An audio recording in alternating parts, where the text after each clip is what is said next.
আসসালামু আলাইকুম। আমরা একটু ন্যারেশন নিয়ে কথা বলতে চাচ্ছি এবং আমাদের উদ্দেশ্যই হচ্ছে কোনো রুল ছাড়া, কোনো কিছু মুখস্থ করা ছাড়া ন্যারেশনটাকে বোঝা বা যেকোনো গ্রামারটাকে বোঝা। এই ন্যারেশন কথাটার অর্থ কী? ন্যারেশন এটা হচ্ছে উক্তি। Narration means what? উক্তি বা কথা। এবং এই ন্যারেশন কথাটা আসলে কি থেকে এসেছে? ন্যারেশন ন্যারেশন কথাটা এসেছে ন্যারেট থেকে। কি থেকে এসেছে? ন্যারেট থেকে। ন্যারেট মানে কি? বর্ণনা করা। ন্যারেট মিন্স বর্ণনা করা। তাহলে ন্যারেশন মানে অর্থ হচ্ছে যেখানে কিছু বর্ণনা করা হয়। এবং এই ন্যারেশন কথাটা আমরা কিন্তু আরও একভাবে জানি, সেটা হচ্ছে স্পিচ। স্পিচ ন্যারেশনের আরেকটা হচ্ছে কথা, সেটা হচ্ছে স্পিচ। এই স্পিচ সেটা অর্থ কি? স্পিচ মানে কথা বা উক্তি। স্পিচ মিন্স কথা বা উক্তি। এখন এই স্পিচ শব্দটা কোথা থেকে এসেছে? স্পিচ শব্দটা এসেছে স্পিক থেকে। কি থেকে এসেছে? স্পিক থেকে, যার অর্থ হচ্ছে কথা বলা। তাহলে ন্যারেশন বা স্পিচ এটার অর্থ কি দাঁড়াচ্ছে? এটার অর্থ দাঁড়াচ্ছে কথা বা উক্তি, যেখানে আমরা কোনো কিছু বলি। এখন এই ন্যারেশন আমরা জানি সাধারণত কত প্রকার? দুই প্রকার। এগুলো আসলে আমরা মুখস্থ করি, কিন্তু আসলে মুখস্থ করার মতো কিছুই নেই। সে ন্যারেশন কত প্রকার আমরা বলছি, সেটা হচ্ছে দুই প্রকার। একটা কি? Direct narration. What is number one? That is direct narration. And number two is what? That is indirect narration. Direct narration and indirect narration. এখন direct narrationটা কি? এটা আমরা একটু যদি চিন্তা করি, direct মানে কি? সোজা, যেটা স্ট্রেইট বলা হয়। তাহলে ডাইরেক্ট ন্যারেশন হচ্ছে সেই ন্যারেশন বা সেই কথা যেটা আমরা সোজাসুজি বলি, যেটা কোনো মাধ্যম ছাড়া আমরা বলি। দেখা গেল আমি টগরকে বললাম, এই টগর কাজটা করো তো। আমরা কি করেছি? কোনো মাধ্যম ছাড়া কি বলেছি? কোনো মাধ্যম সহ কি বলেছি? না, আমরা কোনো মাধ্যম ছাড়াই বলেছি এবং সোজাসুজি ডাইরেক্টলি বলেছি। এই যে সোজাসুজি কোনো মাধ্যম ছাড়া যখন কোনো কথা বলা হয়, সেটাই হচ্ছে ডাইরেক্ট ন্যারেশন, বা যেটাকে আমরা এই পুঁথিগতভাবে বলি যে হচ্ছে কি? প্রত্যক্ষ উক্তি। আর number two is indirect narration. অর্থ কি? যে ন্যারেশন বা যে কথা বা উক্তি আমরা সোজাভাবে না বলে কারো মাধ্যমে বলি, বা কোনো একটা ভায়া হয়ে বলি, বা কোনো একটা যেটা আমরা বলছি মাধ্যম দিয়ে বলি। যেমন আমরা এর আগে বললাম যে এই টগর কাজটা করো তো, এমন।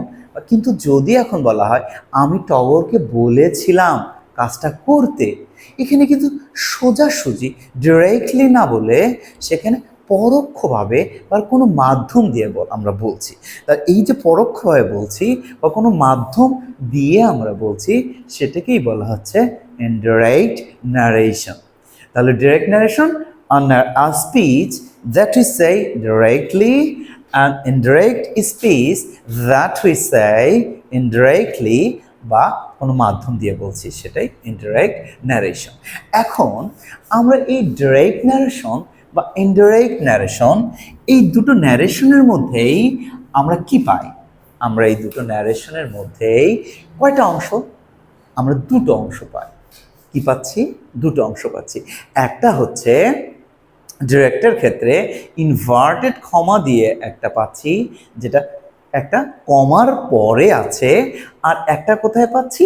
যেটা হচ্ছে এই যে ইনভার্টেড কমা বাহিরে আমরা পাচ্ছি। তাহলে যেটা ইনভার্টেড কমার বাহিরে পাচ্ছি, সেটা কি? সেটাকে আমরা বলছি, কি বলছে? Reporting verb. কি বলছি? Reporting verb. যেটা আমরা ইনভার্টেড কমার বাহিরে পাচ্ছি, সেটা হচ্ছে রিপোর্টিং ভার্ব। এবং যেটা আমরা ইনভার্টেড কমার মধ্যে পাচ্ছি সেটা কি, এইটা পাচ্ছি আই এম ইল, সেটা হচ্ছে রিপোর্টিং কি, রিপোর্টেড স্পিচ। কি পাচ্ছি, যেটা ইনভার্টেড কমার বাহিরে সেটা হচ্ছে রিপোর্টিং ভার্ব পাচ্ছি, এবং যেটা ইনভার্টেড কমার মধ্যে সেটাকে আমরা বলছি রিপোর্টেড স্পিচ। এখন রিপোর্টিং ভার্বটা কি? রিপোর্টিং ভার্ব আমরা অনেক সময় বলি অমুক যে ডেইলি স্টারের একজন রিপোর্টার, সে এই যে রিপোর্টার, রিপোর্টিংটাই রিপোর্ট শব্দ থেকে এসেছে। রিপোর্টিং ভার্ব মানে যে ভার্ব দ্বারা কোনো কিছু রিপোর্ট করা হয়। কি, যে ভার্ব দ্বারা কোনো কিছু রিপোর্ট করা হয় বা যা ভার্ব দ্বারা কোনো কিছু বলা হয়। তাহলে কোন ভার্ব দ্বারা এখানে আমরা রিপোর্ট করছি বা কোনো কিছু বলছি? সেটা হচ্ছে আই সেড টু হিম। এই সেড দ্বারা আমরা বলছি, এই অংশটাকে আমরা বলছি এর জন্য রিপোর্টিং ভার্ব। তাহলে হোয়াট ইজ রিপোর্টিং ভার্ব? যে ভার্ব দ্বারা আমরা কোনো কিছু রিপোর্ট করি বা কোনো কিছু বলি সেটাকে আমরা বলছি reporting verb. A verb that reports something, that is reporting verb. এবং রিপোর্টেড স্পিচ, রিপোর্টিং ভার্ব যা বলে সেটাই রিপোর্টেড স্পিচ। কি, what the reporting verb says say that is called reported speech. এই রিপোর্টিং ভার্ব যাই বলে সেটাই হচ্ছে reported speech. I said to হিম, আমি তাকে বলেছিলাম আই এম ইল। এখানে রিপোর্টিং ভার্ব কোনটা, যেটা দিয়ে রিপোর্ট করা হচ্ছে বা কোনো কিছু বলা হচ্ছে, সেটা হচ্ছে said. I said to him, এই অংশটাকে আমরা বলছি রিপোর্টিং ভার্ব। আর রিপোর্টেড স্পিচ সেটা হচ্ছে এই রিপোর্টিং ভার্ব কি বলছে, আই এম ইল বলছে আমি অসুস্থ, এটাই হচ্ছে রিপোর্টেড স্পিচ। তাহলে রিপোর্টিং ভার্ব আমরা পেলাম, রিপোর্টেড স্পিচ আমরা পেলাম। এরপরে জাস্ট আমরা একটু বোঝার জন্য আমরা একটু এই একটা ন্যারেশন আমরা চেষ্টা করব সেটাকে একটা সলভ করার জন্য। I said to him I am ill, এটাকে আমরা কিভাবে ইনডিরেক্ট করব আমরা দেখব কোন সেন্টেন্সে। আমরা জেনেছি অ্যাসার্টিভ সেন্টেন্স। এখন আই সেড টু হিম এইটাকে আমরা এখন লিখবো। তাহলে আমি তাকে বলেছিলাম, আমি কি তাকে জিজ্ঞাসা করেছিলাম? না, বলেছিলাম। তাহলে এই বলা এর ইংরেজি কি? বলার ইংরেজি আমরা এটাই বলতে পারি আই সেড টু হিম, আমি তাকে বলেছিলাম। অথবা আই টোল্ড হিম, সেড টুর পরিবর্তে আমরা টোল্ড ব্যবহার করতে পারি। এখানে মজার বিষয়, সেড টুর পরে, সেডের পরে যদি অবজেক্ট থাকে তাহলে টু ব্যবহার করব সেডের পরে, কিন্তু টোল্ড ব্যবহার বা টেল ব্যবহার করলে তারপরে আমরা অবজেক্ট থাকলে সেখানে আমরা কখনোই টু ব্যবহার করতে পারবো না। মানে টোল্ড বা টেলডের পরে আমরা টু ব্যবহার করতে পারবো না যখন আমরা ইনভার্টেড কমা তুলে দেব। এবং কানেক্টরটা কিভাবে বসাবো? বুদ্ধি খাটিয়ে, মেধা খাটিয়ে। আমি তাকে বললাম কি, আমি তাকে বললাম কোনো কিছু করতে, যেতে না, আমি তাকে বললাম যে, কি কানেক্টর ব্যবহার করা যায়? যে, যের ইংরেজি কি? দ্যাট। যের ইংরেজি কি হচ্ছে? দ্যাট। এবং এরপরে আমি তাকে বলেছিলাম যে, I said to him or told him that. এরপরে অ্যাসার্টিভ সেন্টেন্সে আমি অসুস্থ, আসলে আমি বলেছিলাম তাকে, কে অসুস্থ? আমি অসুস্থ। তাহলে কে? আমি। আমি। এখন আমরা একটু দেখি তো এটা কোন সেন্টেন্সে আছে। জেনেছি অ্যাসার্টিভ, কোন টেন্সে আছে? First tense. আমি তাকে বলেছিলাম, এটা তখন ছিল আই এম ইল, তখন এটা ছিল প্রেজেন্ট টেন্স।